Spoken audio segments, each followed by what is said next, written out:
好啦，跟住做呢度啦。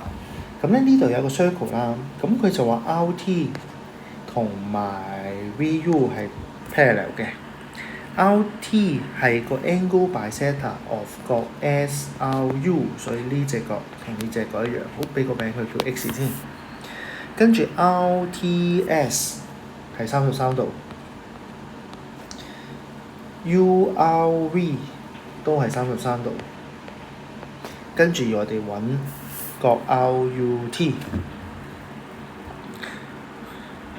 好，咁咧首先一樣，因為我哋有對平行線啦，所以呢隻 X 呢度都係 X 嚟嘅，呢度都係 X 嚟嘅。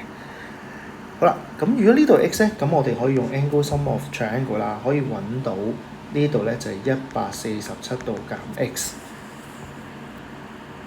好啦，咁揾到之後咧，我哋就睇呢一個四邊形，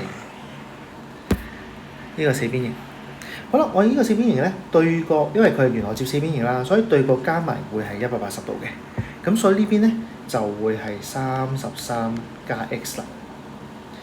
好啦，跟住我哋再睇乜嘢咧？我哋跟住再睇呢一個圓來接四邊形啦，又係對角加埋180度咯喎。咁所以咧，我哋就會得出咗66加 X 再加2X 係等於180度。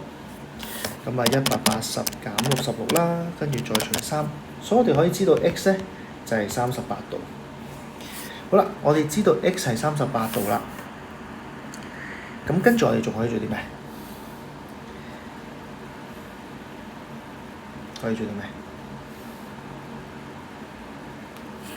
跟住我哋翻轉頭再睇翻呢一個圓來接四邊形咯。